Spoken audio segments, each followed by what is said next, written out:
Welcome to the NFC side of the free agency talk, Believers Talk, with your hosts Joe and Steve. I'm Joe. I'm Steve. And that's what we're going to talk about in this video. We're going to talk about the NFC side of the ball. Again, free agency has been going crazy. So we're going to try to break it down for you team by team. As news keeps coming in, we'll try to update you as best we can as well. So we're going to start right there with the NFC East. We'll start with the Dallas Cowboys. Yeah. They really haven't done too much in free agency. They did tag DeMarcus Lawrence, their defensive end. Yeah. Their cornerback, Alandra Skandrick, asked for his release. That has yet to been processed or granted if he's going to get that or not, but that's the only really news from them. There was just news that broke. Ndamukong Suh has been released. Right. And two teams that have been mentioned for him, one was the Cowboys, and the other one is the Seahawks, so maybe that's something to monitor. Yeah, sure. And also with the Cowboys to monitor the Des Bryant situation, whether they restructure his contract, release him, or just let it go the way it is. Right, yeah, the thing about the Cowboys, if you're a Cowboys fan, you might already know this, is their salary cap situation's not the greatest. Yeah. They're strapped for cash, one of the lowest in the league, so you're not going to see much from them, other than probably the Des Bryant thing. It'll be interesting. Interesting to see how much Ndamukong Suh goes for, if they can afford to get him. I did hear that they were talking to Sammy Watkins, or at least his agent, to try to get a deal. But with the money Sammy went for with the Chiefs, there was just no way they could afford that, right? So moving on, we'll go down to the Super Bowl champs, the Philadelphia Eagles. So I don't know if you have anything you want to say about them. Yeah, they re-signed a player I was hoping that would make his way back to Buffalo, Nigel Bradham. Yeah. He got a 5-year, $40 million contract, so he got paid. I knew he'd get some money, but that's a nice chunk, and he's a key part to that defense. Absolutely. They released Brent Selleck, saving them some money. It was like $5 million. They also we touched base on it before about the trade for Michael Bennett, and he restructured his contract to save some money, and they traded Torrey Smith. They are supposed to be signing defensive tackle Haloti Nada to a 1-year deal, but that is yet to be going through. So I don't know if there's a situation with that or anything like that. Yeah, they made a lot of moves to try to free up some cap space, because we talked before about how they're in cap space trouble, and they still might be a team that needs to do more to get open some cap space, but we'll see what happens with them.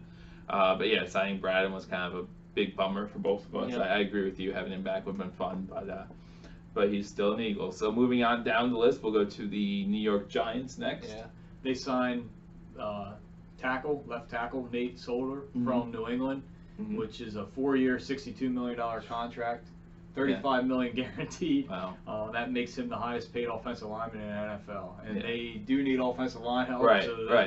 That's where they went with that, and obviously they had to pay a big price tag for it, but they got the offensive lineman they wanted. Yeah, as news of the Bengals trade with the Bills went, I kind of did wonder if the Giants were one of those teams who were interested in Cordy Glenn. I thought they might be interested in a trade, so it was interesting the Bengals get them. Happy to not see Nate Soldier with the Patriots anymore. It was a thorn in my side watching us play them. I don't think he's worth this amount of money, but when you need offensive line help, you spend on the positions you need. Absolutely. Going back to the Cordy Glenn, I thought that was going to be a piece that we would trade to them to get us into that second round or second overall pick. Sure. Obviously that didn't happen. He went to Cincinnati, but it did bump us up there. Yeah. But back to the Giants, they signed running back Jonathan Stewart to a 2-year deal. He's getting $8.5 million. So the contract that we signed Chris Ivory to isn't looking as bad. Right. What is? I do like Stewart, but he's getting up there in age, and when you're looking at the running backs, another thing too that ties them, Stewart and the Giants together, is their old Panthers GM is now the Giants GM, Dave Gettleman. So or Gentleman. Whatever. You know what I mean. Yeah. But they also released Dominic Rodgers-Cromartie, their corner that they were switching to safety, so to save money. Going back to Jonathan Stewart for a second, and with Chris Ivory, I mean they'll serve the same role, the same purpose on those teams. So to see that we got Chris Ivory for what we got him for made me feel better about that, and it feels good. So moving on to the Washington Redskins. Yeah, they signed a receiver that some people had going to Buffalo. Okay. It was wide receiver Paul Richardson from Seattle. He got a 5-year, $40 million contract, so he got paid pretty handsomely. They're re-signing their receiver Brandon Quick. Okay. They re-signed linebacker Mason Foster, and they also re-signed the former Bill kicker Dustin Hopkins. I liked him in Buffalo, and he's been pretty good for the Redskins here the past few years. Yeah, he got injured for Buffalo, right? Yep. And then we moved on, got Dan Carpenter, and then let him go. And I was not a huge fan of Dan Carpenter, but our kicking situation is looking pretty good with Hauschka now. Yeah. So good for Hopkins. And when we brought in Carpenter, he was good for that first year, and then the second year, I don't know what happened to him. But. Right, so that's it for the NFC East. So moving on to the NFC North, we'll start with the Chicago Bears. Yep, they made a big splash signing, and I actually, this is one of my favorite teams this offseason. I think they really benefited. Okay. They're really helping out their young quarterback. They're bringing a lot of talent around him. Plus, head coach Matt Nagy, who is from this Lancaster area where we're from. Yeah. He's from Central, about 15 minutes down the road. So it's nice to see him get a job. Yeah. And he's going to have a lot of talent now from this free agency years to work with. But his big signing is wide receiver Allen Robinson. He got a 3-year, $42 million contract. Okay. Which I actually think is kind of low. Yeah. Seeing what Mike Evans signed for, Sammy Watkins. You know, he isn't as much of a speed guy. Right. But he's a big body. He can catch the ball. Yeah. All the underneath, like, I have no reservations about it. Allen Robinson, I really like him. So that's a really good signing for Chicago. Yeah, maybe him being injured all of last year kind of hurt his value a little bit. But yeah, no, everyone's talking about how great he's going to be and how great he was in 2015 or 16. 2016. And so we'll see what happens with him and the Bears. But yeah, that's a good pickup for Trubisky to have. So and they also are helping him with the tight end Trey Burton. So that gives them some flexibility there at tight end. Yeah. Obviously, Zach Miller last year had that gruesome knee injury. Yeah. Doesn't look like he'll play again. Right. But this now gives them kind of that Zach Ertz guy. Right. And, you know, we see with those receiving tight ends, some of those guys can be a matchup nightmare. Yeah. Also can split them out. They re-signed their cornerback, Prince Amukamara. Yep. And he's been playing on 1-year deal the past couple of years, so he got a 3-year contract. Going back to the offensive side, they signed Chase Daniels, quarterback, for a backup. Okay. It's a 2-year deal, but it basically voids after 1 year, depending on like playing incentives and all that stuff. So that'll help mentor a quarterback. Absolutely. Yeah, I know you talked about liking Chase Daniels before, and yeah, he's been around a little bit, so he'll be a good mentor to Trubisky as well. Yeah. And then they went out and signed wide receiver Taylor Gabriel from Atlanta. Okay. So that gives them that speed slot guy, kind of what I think he'll fill the role of what Albert Wilson was in Kansas City last year. Yeah. Okay. So you have your number 1 receiver, you have your tight end, and now you have your slot guy. Sure. Plus, Kevin White should be coming back from injury. Yeah. I saw some posts from him. He looks like he's in great shape. So, so good for them. Yeah. They re-signed their linebacker Sam Acho to a 2-year deal, and they got a kicker, Cody Parkey. They signed him. He used to be of the Eagles. Yep. Yeah. So yeah, no, I could see where the Bears have really gone out and done some things this free agency. So good for them. We hope we don't play them this year, or do we? We do play them this year. This is the division that the Bills play this year. So kind of important, big stuff. So we'll move on to the Lions, if you want to talk about them for a little bit. Yeah, they were trying to trade Eric Ebron, and they ended up just releasing him. They couldn't find anybody for him. So that's another receiving tight end out. Okay. On the free agent market now. They haven't really done much other than that. They did franchise tag Ziggy Ansah. And I don't know if he signed that as of now, but they re-signed their safety, Tavon Wilson, Devon Kaynor, and a cornerback, Nelvin Lawson, and another linebacker, Christian Jones. Those were the signings that they had, and they were all re-signings. Sure. So they didn't do anything yet in free agency. Just re-signing. Yeah, I believe they're having Frank Gore in for a visit. Okay. But other than that, they haven't really been too active. Okay. So moving on now to the Green Bay Packers. They've been a little more active in the free agency market, which is, to me, a surprise for the Packers. But yeah, I don't know if you want to talk about them. They're bucking about a 25-year trend of not really doing much in free agency. Exactly. They started out releasing Jordy Nelson to get some more cap space. Yep. There was talks that they were in talks about lowering his cap hit for the year, and maybe they just couldn't agree on a number, so he left, and who knows if he'll come back to him or not. He is gaining some interest with some other teams. Yeah. But then they went outside and Muhammad Wilkerson to a 1-year, $8 million contract, so he's going to have another year to prove it, and then he might get paid the following year. More, and Jimmy Graham, which will really benefit Aaron Rodgers, signed him to a 3-year, $30 million contract. So that's kind of a big thing. That Jimmy Graham signs me. I mean, I don't play fantasy football, but if I do, I'm picking up Jimmy Graham as my tight end. Like, I just will pick him up because I think he'll be a great tight end. He's had a bad couple years as far as fantasy-wise. He lives in Seattle. But now it looks like they're going to probably use him a lot more in Green Bay, flex him out instead of keeping him in line blocking. So it'll be interesting to see that. Moving on to probably the biggest deal of free agency, right? The name that everyone's looking on. So talk about the Minnesota Vikings. Yeah, they're signing quarterback Kirk Cousins. And it's reported to be like a 3-year, $84 million contract. And it's reported to be a fully guaranteed contract. So fully guaranteed. Yeah, that's crazy. If it does come out that it's a fully guaranteed contract, watch out because that's going to change the landscape of the NFL. Yeah, especially at the quarterback position. If they're getting fully guaranteed contracts, it's really going to do some wonders in free agency. And a lot of other players are going to be, well, I want that now. Yeah, I can't believe. It'll be funny if this is a new trend. You can always look back and say, who started that trend? Oh, Kirk Cousins, a guy who has never won a playoff game. You know, and he's a good quarterback. I'm not saying against him, but he hasn't proven it in the postseason. So we'll see what happens. These quarterback contracts get out of hand, and if it goes fully guaranteed, I mean, it's going to benefit the players, right? And it's really going to start hurting the teams because of the huge cap numbers, especially if somebody gets injured, retires, right? You're still carrying that cap number for the next how many years, right? And you know, then the salary cap will get bumped up, and then the players will want more. So it's just going to be never-ending trend that I think it could actually end up hurting the NFL if it goes to fully guaranteed contract. Yeah, you're talking like, we don't know the deal yet, but $84 million, that's a little over $21 a year for 3 years, right? So let's say Kirk Cousins doesn't play, he plays 1 year, retires, that's 2 years of $21 million, which is dead money that they can't do anything about.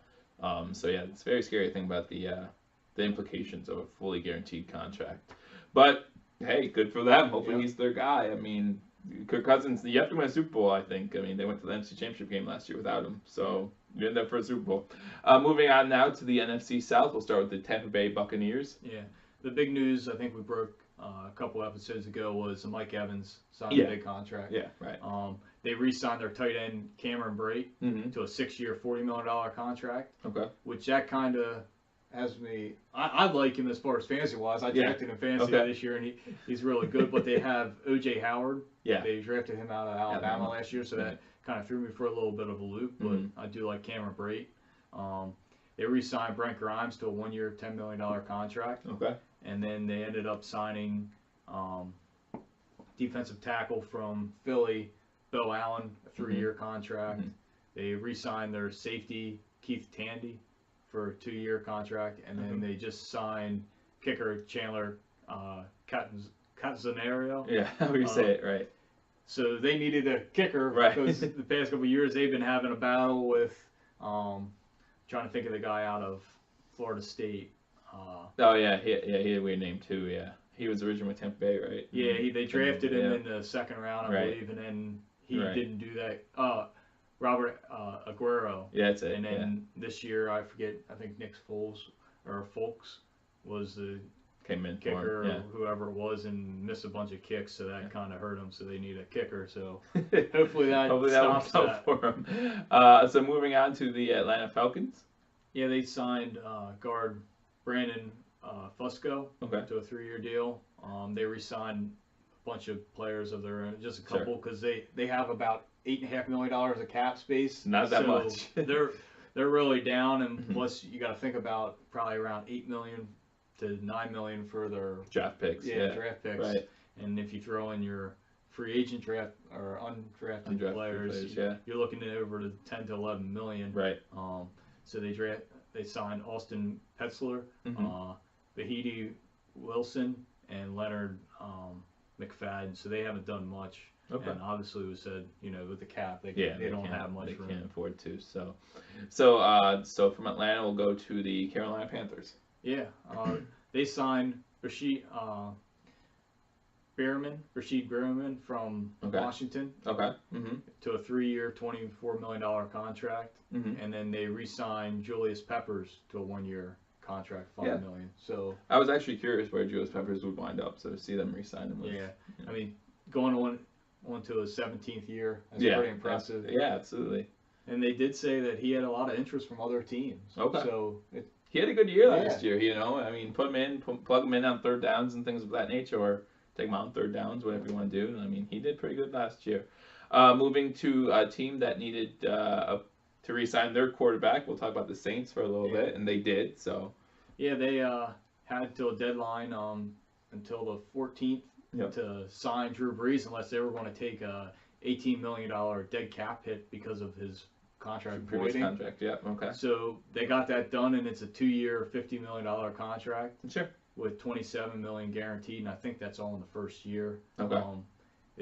It's really a discount for them. Yeah, I think so. Because of the way the contracts are going, we went back to Cousins. I believe Cousins is up to like $28 million or something like that if you break it down by year. So that benefits the Saints, and probably took a discount too. Want to stay where you're at. Yeah, absolutely. I mean, they were a play away from the NFC Championship game last year, so they're right there. So we'll see what happens. So who knows? Yeah. But other Saints news? Yeah, they got some defensive help. Okay. They signed cornerback Patrick Robinson. Okay. Which he was originally with the Saints, moved on to Philly. Heard that Philly offered him more money than the Saints did, which was a 4-year, $20 million contract. But the Saints offered him more guaranteed money, which is reportedly around $10 million. So that's why he took the Saints deal. And then they signed Demario Davis, a linebacker from the Jets, which I like. I thought the Bills would be in on him, but he got a 3-year, $24 million contract with $18 million guaranteed, and that's kind of why I don't think the Bills signed him. Yeah, that's a lot. And there were 3 good signings for the Saints there. Yeah, absolutely. So we'll see if they'll be back next year. Maybe contend against those Eagles for the Super Bowl spot there. But moving on now, we'll go to what I called in one of our videos, the Wild Wild West, because they've been doing a lot of moves. The NFC West, we can start there with the Cardinals. Yeah, so they made a splash with signing Sam Bradford to a 1-year, $20 million contract. $15 million of it's guaranteed, and then it has an option for a second year for another $20 million, which for me is just crazy. Because when we were talking to Bill's situation, I thought maybe he'd be somebody to look at. Yeah. And I thought maybe he'd be at most $8 million. Right. And now he's getting double 20. Double. That's insane. Yeah. That's a lot of money. I mean, I know you got to pay a quarterback, but I don't know about that. Right. That much for who he is. Yeah. Sam Bradford, I don't know, and you never know. He's so injury prone. You're basically saying Sam Bradford is only $5 million less than Drew Brees, and I don't agree with that at all if you're talking about payment scale, but we'll see. But anyhow, moving on from that. Yeah, another quarterback that they're expected to sign is Mike Glennon when he's released from the Bears. That has yet to be happen. Probably break here shortly. We're watching for you. And actually, as we just look right now, the Vikings have traded Trevor Siemian from the Broncos, so we'll get back to that a little later. Absolutely. But so they're looking to sign Mike Glennon. They released Adrian Peterson, and the big news of the day was they released Tyrann Mathieu, their safety, who's going to find himself a nice market out there. Absolutely, yeah. He's not going to be open for long. I think they said there's already teams talking to his agent trying to get him signed. So. Yeah, they were trying to get him to take a pay cut, and it just didn't work out. And so they split. They just did sign offensive tackle Andre Smith, so help them out. He's mostly a right tackle. Okay. I think that's where he's best been at for a 2-year, $10 million contract. So yeah, like I said, that's going to help out because you need offensive line to protect Sam Bradford. Right. He is a good passer, just injury problems. Yeah, sure.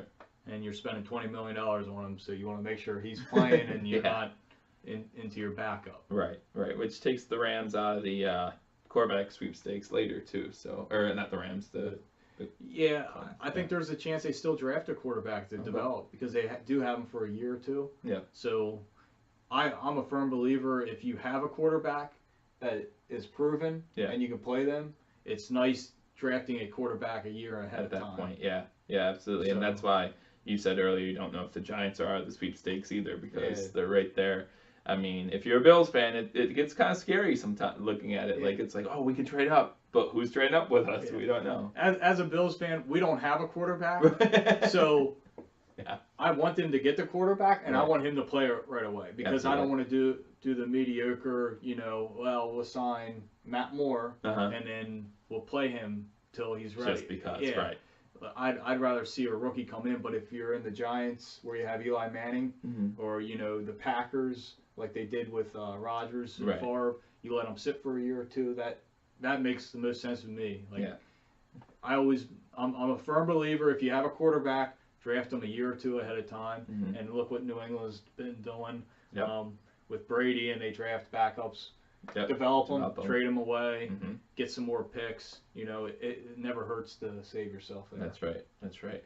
So moving on from them, we have the Seahawks next, who haven't done too much, but if you want to talk about them for a little bit. They re-signed their safety, Bradley McDougall. Okay. And then they just tenured defensive end Deion Jordan, first round tenure, so it looks like he's going to stay there. Sure. They're also expected to be in on Ndamukong Suh. Yeah, it's good to see them keep one of their safeties in the backfield there. I mean, I think everybody. So. Well, and they're not sure about Cam Chancellor with his neck injury, if he'll be back or not. They still do have Earl Thomas, but somewhere where they're going to have to address that need. Yeah, absolutely, yeah.